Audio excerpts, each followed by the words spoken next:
Hello there, dear comrades. You want to be prepared and look good since the revolution can happen anytime. Too bad there is no ethical consumption under capitalism, but we're going to try and make this as honest and woke as possible. First, you need a base.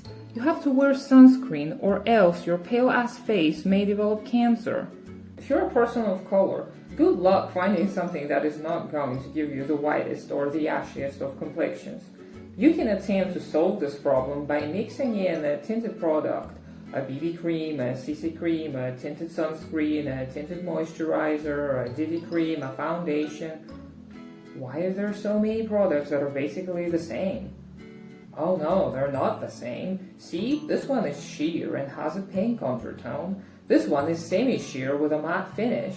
This one is medium coverage with a glowy finish. This one is heavy coverage with a neutral undertone, but a hint of warmth is still there. This one is dewy, but not too shiny. See, they're all different, just like everything else in a capitalist world. So much variety. You can buy and buy and buy and never run out of options. Wait, we're still in our base? We have to speed it up. Revolution ain't gonna wait. So we've compromised the efficacy of our sunscreen by diluting it with unnecessary colored products because we don't want to look like a ghost. And we're insecure about our flaws and we want to cover up as much of our faces as possible because capitalist consumerist propaganda has convinced us we're too ugly to present to the world as we are. We could also use a dozen tools to cover up our faces with much precision, but I'm too eager to read Lenin and argue about communism on the internet to waste any more time than necessary. Next step, powder. We need powder if we have oily skin or if we have dry skin and put too many glowy products on our skin because the brands tell us so. So I have tried a bazillion of different powders, matte and glowy and satin and luminous and translucent and banana. They're all nearly identical, but don't forget, keeping up an illusion of variety is more important to capitalist production than quality. After powder, I usually do highlight, because now my face is too matte and too flat. I like using colorful highlighters, because it makes me feel like I put fairy dust on my skin, and my existential dread is a little less so, because I stare at how shiny and cute the tip of my nose is. After highlighting so that I glow up to the skies where the leaders of the proletarian revolution look down benevolently on my wretched self, I move on to brows. I like to match my brows to my hair, which I dyed because I needed a change. And since capitalism doesn't allow for an actual change, we have to accept changing our appearance incessantly to fill in that void in our souls.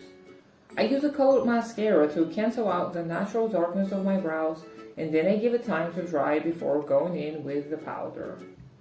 I move back to my complexion, and depending on my mood and the state of my anxiety, I put on bronzer and blush. Remember, your bronzer should not be too orange or too gray, and never ever contour with your bronzer.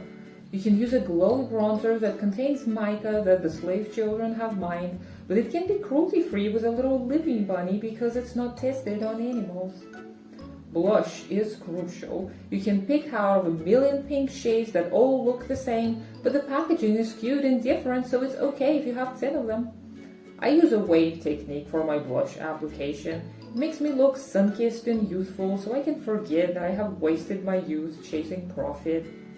Sometimes I put fake freckles on, and it makes me feel even less myself, because capitalist alienation is sometimes letting my true self too loud and obnoxious, and I cannot focus on pretending that I'm okay with kids being exploited to make plastic packaging that is being burned after barely being touched and is destroying the planet.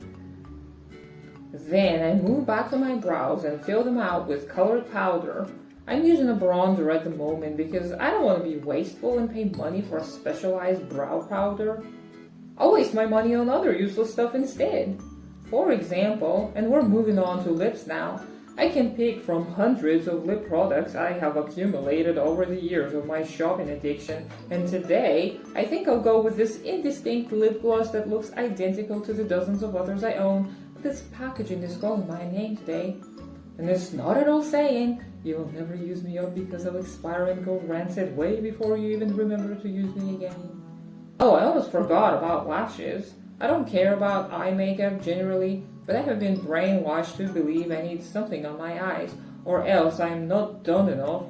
So I curl my lashes and put on whatever cheap mascara I have on hand. By the way, I've been known to use a single tube of mascara for a year. Interesting how corporations want to scare you into switching up your mascara often because of a risk of infection, but do not care at all for safe working conditions for their laborers.